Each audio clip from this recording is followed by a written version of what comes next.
Alright, so what I'm going to attempt to show here is how I'm using this arrow card to make this arrow. Now, I've got it detached from the tree, and what I'm going to do is I'm going to do the same thing here that I did at the base of the tree. I'm going to go around in a circle with this saw blade. And I'm going to do this around and around until I can get a clean break. And I'm really surprised at how well, this saw blade is cutting. I haven't been putting a lot of pressure, and you can see that's made a pretty good little cut already. I could probably break it. I want a really clean break though, so you can see I just break that right off. Now what I've got here is fairly long, probably longer than I need, but it'll let me pull way back. So what I'm going to do is we're going to take the thick end. I want as much weight forward as I can. I'm going to use the saw here and just level that out some. Now I will say on this prototype that he sent me, this edge, which is the normal knife edge, he didn't sharpen, and he does recommend that if you're going to carry this, that you carry it in a hardened container like the tin, because apparently he's had some issues with it coming through the dog tag silencers. Now I'm going to carry mine wrapped in 100-mile-an-hour tape like I've got it for this upcoming deployment to Afghanistan, and we'll see how she holds up riding in my pocket every day that way. So I'm going to take, I got this cleaned up about as well as I want it, and I'm going to start making a notch.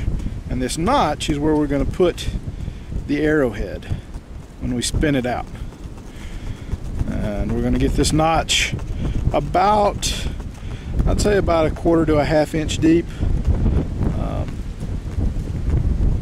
We'll see how it goes. I'm really liking the way this saw blade's cutting though. It's does a nice job. Now, would this be my first choice? No, I'd rather have a nice big knife, maybe a piece of hacksaw in my kit. But you know what? This is all I have.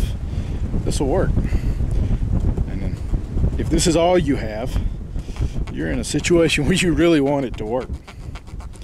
So I'm going to saw this.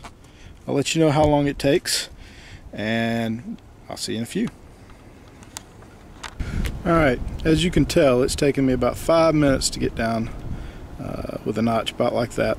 I'm happy with the way the saw blade's cutting, but in the interest of brevity, what I'm going to do is I'm going to take some of that 100-mile-an-hour tape, and I'm going to put a wrap right here, and I'm going to use a stick, take this edge, place it in here,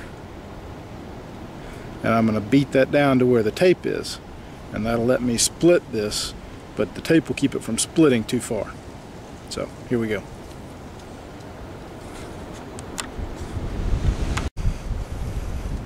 Alright, you can see here what I've done is I've driven the side of this arrow card and split this wood. Now what we're going to do is we're going to take this out. The tape kept it from splitting beyond the tape.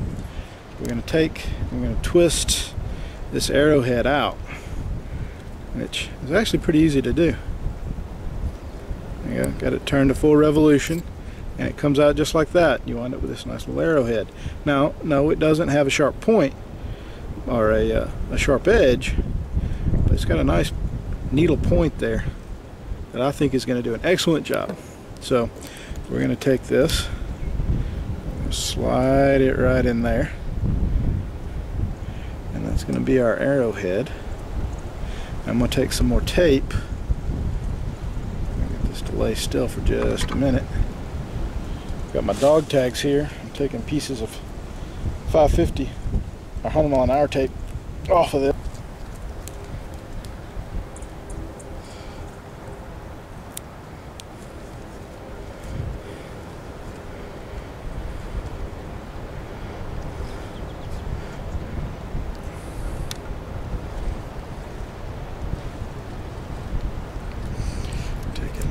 Rip that tag off because it's not going to stick.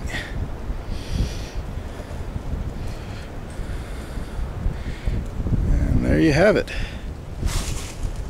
There's our finished arrow tip. It's not too bad. That'll stick straight. Now we're not going to do anything else with this shaft except shoot it. What we are going to do, put that down there for a minute, is we're going to modify this. This is our wrist rocket. You shoot that just like that. We're going to tape this here so that when we add, it acts as an arrow rest for our arrow.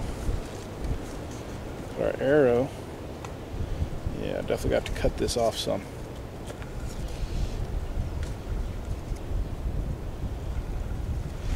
Hold our arrow like this. I probably need to cut off about a foot from this. We're going to do that.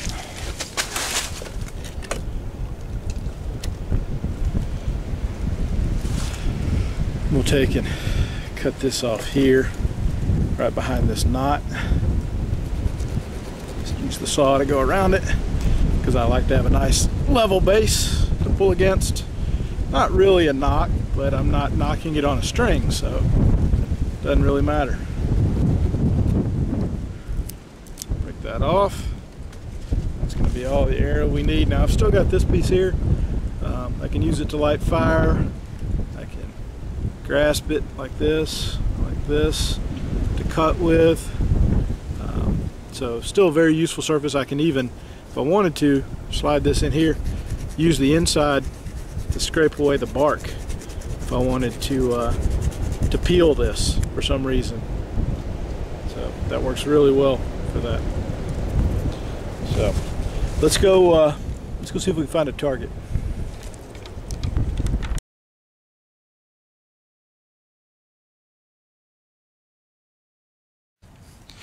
All right, so we're really windy up here on this this hilltop. I'm going to try and get this shot in between wind gusts. I'm going to use this old piece of fence posting in a cross shape as my target. I'm going to step back and see how far I am where I would normally, where I know I personally have stalked up to a rabbit to, and I'm going to take a shot. You guys don't laugh too hard at my marksmanship.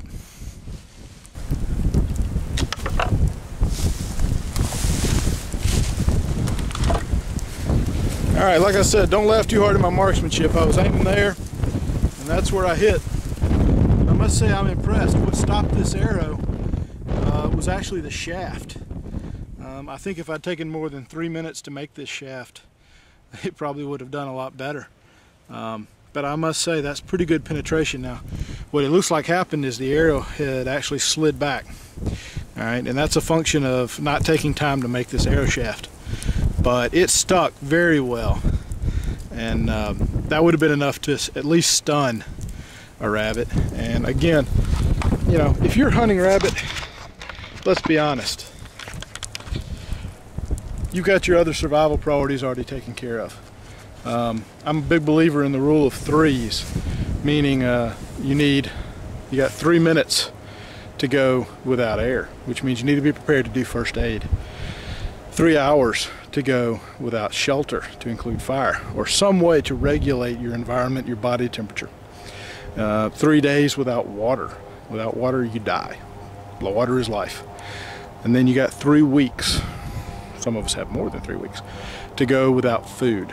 So food, hunting, is your last priority in survival. By the time I'm at the point where I'm making arrows and setting traps for food, I've already taken care of any injuries that I have. I've taken care of my shelter needs, my fire needs, my water needs. I've set out signals so that people can find me. And now I'm bored. And boredom is a big problem. It will cause you to take chances you don't need to take. So it's good to have the ability to get food. That'll keep your energy up, it'll keep your motivation up, and it will give you something to do. I really like these arrow cards. I really believe in them. I'm going to carry them in Afghanistan. I'm going to make them a permanent part of my survival kits. I suggest you do too. And remember, when it comes down to it,